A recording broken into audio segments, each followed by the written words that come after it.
दोस्तों, मेरा नाम है उमेश कुमार शुक्ला और मैं बीआरडी मेडिकल कॉलेज गोरखपुर में सेकेंड प्रॉफ का स्टूडेंट हूँ।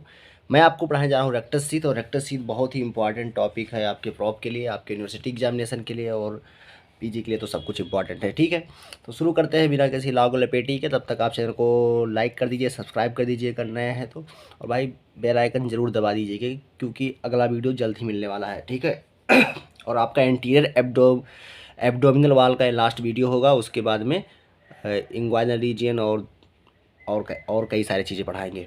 ठीक है, तो शुरू करते हैं रेक्टस शीथ। रेक्टस शीथ क्या होती है? 3 मसल आप पढ़े होंगे, फ्लैट मसल और 2 वर्टिकल मसल पढ़े होंगे। तो वर्टिकल जो वो नीचे से ऊपर की तरफ रन कर रही हैं, एब्डोमेन में नीचे से ऊपर की तरफ वर्टिकल रन कर रही हैं।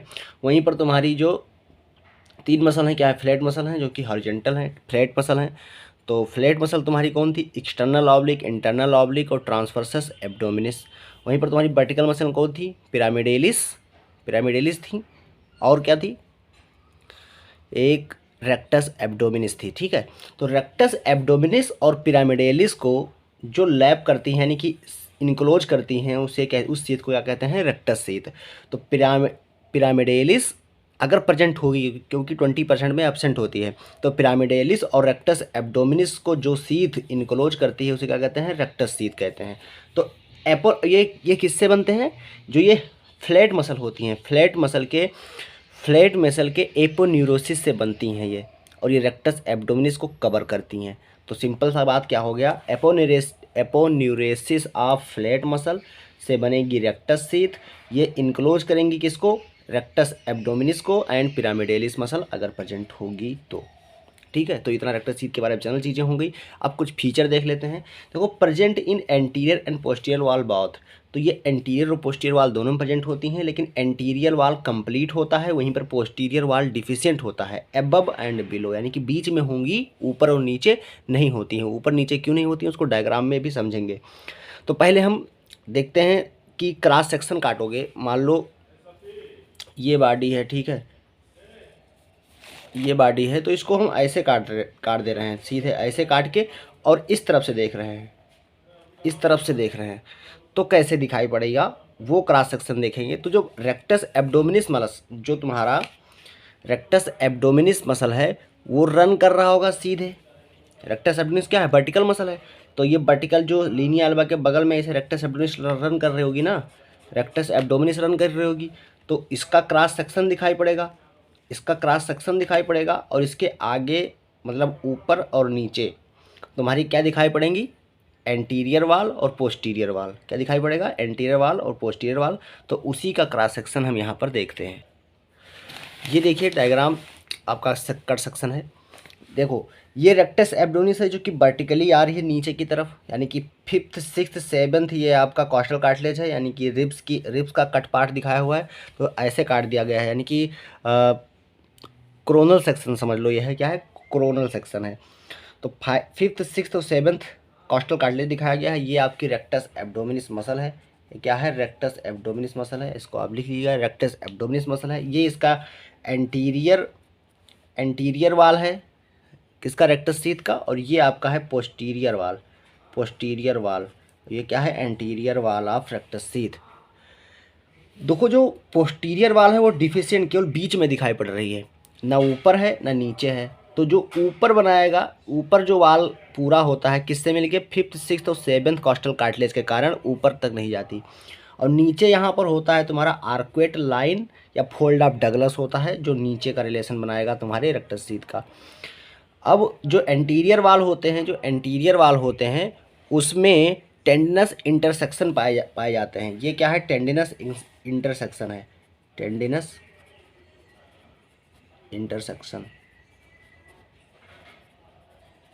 टेंडिनस इंटरसेक्शन केवल तुम्हारे anterior wall of rectus sheath में पाए जाएंगे, जो कि घुसे हुए हैं किसमें? रेक्टस मसल में। ये क्या है? रेक्टस एब्डोमिनस मसल है, उसमें घुसे हुए हैं। 2 आर्टरीज रन करती हैं रेक्टस एब्डोमिनिस मसल और posterior wall of rectus sheath के बीच में। ये देखिए, वो नीचे से आएगी इन्फीरियर एपिगैस्ट्रिक आर्टरी और ऊपर से आएगी सुपीरियर एपिगैस्ट्रिक आर्टरी। ये क्या है? डायाफ्राम है। ये क्या है? डायाफ्राम है। तो ये कट सेक्शन हो गया एक जनरल आइडिया हो गया कि कैसे रन करती है आपकी रेक्टस शीथ। और रेक्टस शीथ देखो, एक आगे है एंटीरियर, पीछे है पोस्टीरियर, और इसके पोस्टीरियर और रेक्टस एब्डोमिनस के बीच में 2 आर्टरी जा रही हैं, ऊपर से नीचे से सुपीरियर एपिगैस्ट्रिक आर्टरी और इन्फीरियर एपिगैस्ट्रिक आर्टरी। ये तुम्हारा रेक्टस एब्डोमिनस है। इसमें देखो जो इंटरसेक्शन है, टेंडिनस इंटरसेक्शन है, वो तुम्हारे कहाँ से निकल रहे हैं, एंटीरियर वाला रेक्टस शीथ से, जो घुस रहे हैं किसमें, रेक्टस एब्डोमिनस मसल में। जो पोस्टीरियर वाल होती है रेक्टस शीथ की, वो ऊपर और नीचे डिफिसिट होती है, यानी कि वहाँ उसको पूरा कंप्लीट नहीं होती है। लेकिन जो एंटीरियर वाल होती है वो कंप्लीट होती है। कहाँ से कहाँ तक, जीफाइड प्रोसेस से लेकर प्यूबिक ट्यूबरकल तक। यहाँ कहीं प्यूबिक ट्यूबरकल होगा और यहाँ क्या होगा, जीफाइड प्रोसेस होगा। तो जीफाइड प्रोसेस से प्यूबिक ट्यूबरकल तक मतलब कंप्लीट होती है एंटीरियर वाल, लेकिन तो वहीं पर ये तुम्हारी जो पोस्टीरियर वाल है ये कंप्लीट नहीं होती है। ये ऊपर ऊपर 5th 6th और 7th कॉस्टल कार्टिलेज से होता है, और नीचे क्या होता है, लाइन ऑफ डगलस या आर्कुएट लाइन होता है। तब हम अब क्या करेंगे, हम सेक्शन देखेंगे। यहीं पर 3 सेक्शन देखते हैं, below the arcuate line, between the arcuate line and xiphoid process. तो दुनिया भर का कॉस्टल मार्जिन पे देख लेंगे एक कट सेक्शन, एक देख लेंगे बिलो द आर्कुएट लाइन, एक कॉस्टल मार्जिन और आर्कुएट लाइन के बीच में देख लेंगे। तो 3 क्रॉस सेक्शन हम देखेंगे। अब एक पोस्टीरियर वाला भी समझते हैं, पोस्टीरियर वाले को डिटेल में समझते हैं।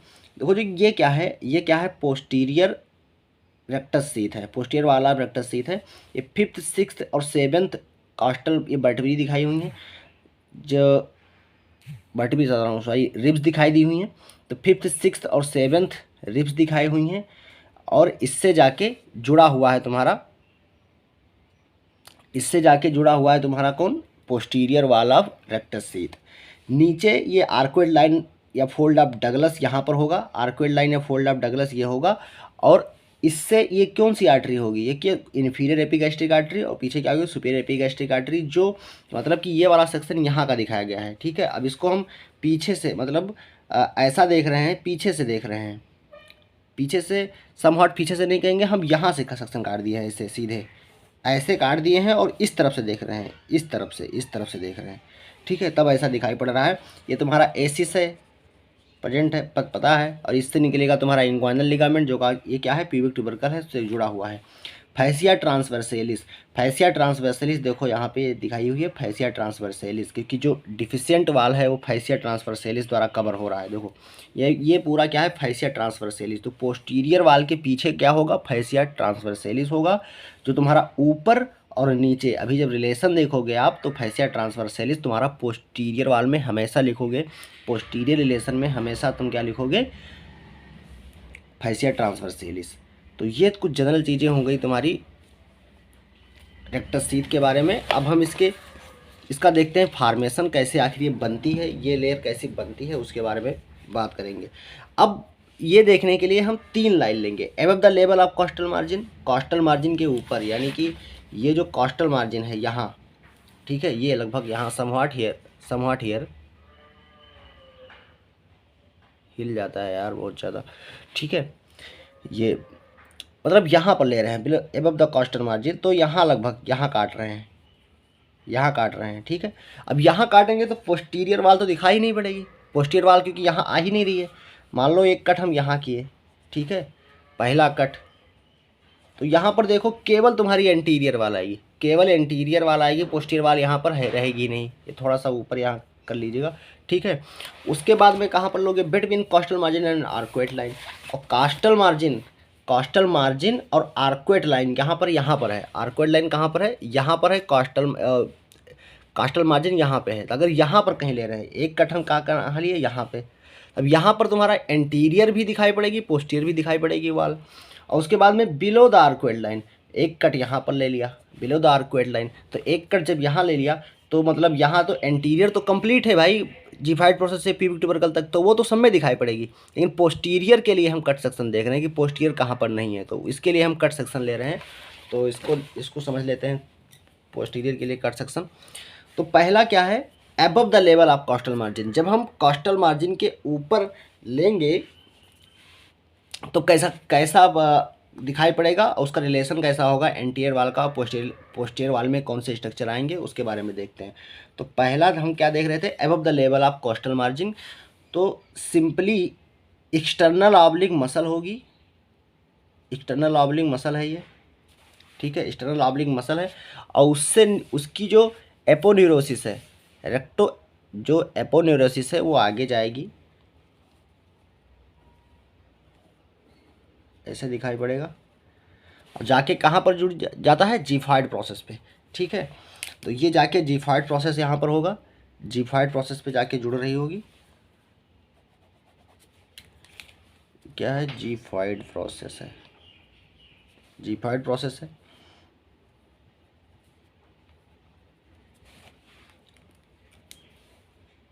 6-7 ये जीफाइड प्रोसेस है, ठीक है। क्या है, जीफाइड प्रोसेस, जीफाइड प्रोसेस है। ये एक मसल को इनक्लोज करेगी, इसमें कौन सी मसल होगी, वो रेक्टस एब्डोमिनिस मसल। तो ये रेक्टस एब्डोमिनिस मसल हो गया, रेक्टस एब्डोमिनिस मसल हो गया। और ये क्या है, एपोन्यूरोसिस ऑफ एक्सटर्नल ऑब्लिक, ये एक्सटर्नल ऑब्लिक मसल है और उसकी एपोन्यूरोसिस है। तो ये तुम्हारा हो गया, ये तुम्हारा हो गया। अगर कट सेक्शन देखोगे कहाँ पर, above the level of the costal margin, यानी कि ये पोस्टीरियर वाल, ये आपकी क्या है, देखो ये क्या है, ये है कि एंटीरियर वाल, और इधर क्या है, पोस्टीरियर वाल। यानी कि आपको लिखने को कहा है पोस्टीरियर वाल एंटीरियर वाल का रिलेशन, तो क्या करोगे, एंटीरियर वाल में लिख दोगे एपोन्यूरोसिस ऑफ रेक्टस एब्डोमिनिस, ठीक है। और पोस्टीरियर वाल क्या है, डिफिशियंट है, जिसमें जो किससे बनना है, 5th 6th and 7th costal cartilage से। फैसिया ट्रांसवर्सेलिस सब में होगा, ध्यान देना, fascia transversalis, extra peritoneal fat और पेरिटोनियम सब में होगा। कौन सा, पोस्टीरियर वाल में 3 चीज़ें फिक्स कर लो, सब जगह होगा, fascia transversalis, extra peritoneal fat और पेरिटोनियम। तो अगला देखते हैं, between costal margin and arcuate line, यानी कि अब तुम्हारा वो भी दिखाई पड़ेगा, पोस्टीरियर वाल में भी एपोन्यूरोसिस दिखाई पड़ेगी और एंटीरियर वाल में भी एपोन्यूरोसिस दिखाई पड़ेगी। तो ये मसल हो गई तुम्हारी एक्सटर्नल ऑब्लिक, ठीक है, क्या एक्सटर्नल ऑब्लिक मसल है। और ये हो गई आप तुम्हारी इंटरनल ऑब्लिक मसल, भाई मेरी भी हो सकती है, नहीं कि तुम्हारी ही, ठीक है, मेरी भी है। उसके बाद में तुम्हारा ये क्या हो गया, ट्रांसवर्स एब्डोमिनिस मसल। इससे क्या निकलेंगी, इसका जो एपोन्यूरोसिस होगा, जो ध्यान देना, ये देखो, ये तुम्हारा इंटरनल ऑब्लिक है, इंटरनल ऑब्लिक दोनों तरफ देगा, यानी कि एंटीरियर और पोस्टीरियर दोनों तरफ जाएगा। वहीं पर तुम्हारा एक्सटर्नल ऑब्लिक का ऐसे निकलेगा और इनक्लोज कर लेता है किसको, रेक्टस एब्डोमिनिस मसल को। इसका एक ही निकलेगा, जाके इसको इनक्लोज कर लेगा। और ये देखो कहाँ पर जाके जुड़ रही है, लीनिया एल्बा पे, क्योंकि यहाँ पर जीफाइड प्रोसेस था, अब यहाँ पे क्या, ये क्या है, लीनिया एल्बा है, लीनिया एल्बा है। और ये रेक्टस एब्डोमिनिस मसल है, मसल तो अंदर रहेगी ही, रेक्टस एब्डोमिनिस मसल है। क्या है, रेक्टस एब्डोमिनिस मसल है। मसल को ब्राउन कर देते हैं, ठीक है, क्या है, रेक्टस एब्डोमिनिस मसल है। तो ये तुम्हारा स्ट्रक्चर हो गया। ये क्या, किसका स्ट्रक्चर है, between कास्टल margin and arcuate line. देखो, fascia transversalis, extra peritoneal fat और पेरिटोनियम हमेशा पोस्टीरियर वाल में होगा। तो ये एंटीरियर वाल का रिलेशन और पोस्टीरियर वाल का रिलेशन लिख सकते हो आप इसी से। पोस्टीरियर एंटीरियर वाल में यहाँ पर, एंटीरियर वाल में यहाँ पर क्या है, एपोन्यूरोसिस ऑफ एक्सटर्नल ऑब्लिक। यहाँ पर एंटीरियर वाल में क्या है, aponeurosis of external oblique muscle, ठीक है। ये इंटरनल ऑब्लिक का भाई एपोन्यूरोसिस है।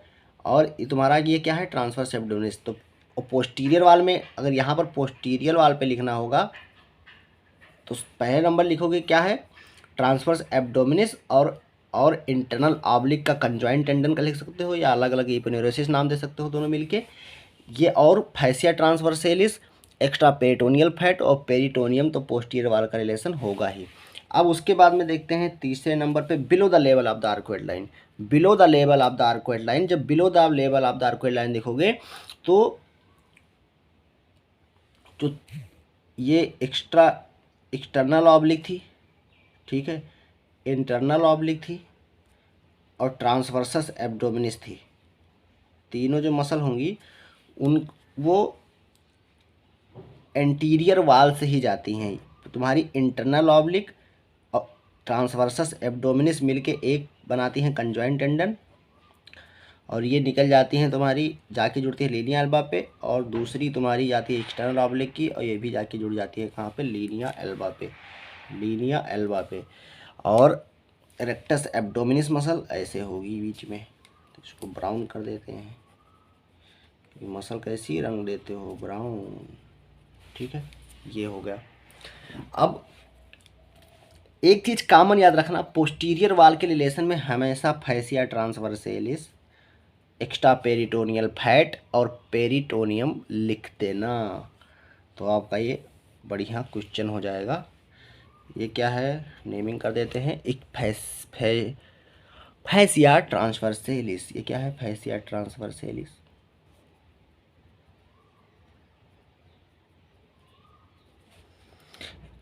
इसमें क्या डिपॉजिट होगा, फैट। क्या डिपॉजिट होगा, फैट। और फैट का कलर कैसे देते हैं, ब्राउन, ब्राउन नहीं सॉरी, ब्राउन भी होता है वाइट भी, लेकिन हम जनरली येलो से दिखाते हैं। तो ये क्या है, एक्स्ट्रा पेरिटोनियल फैट है।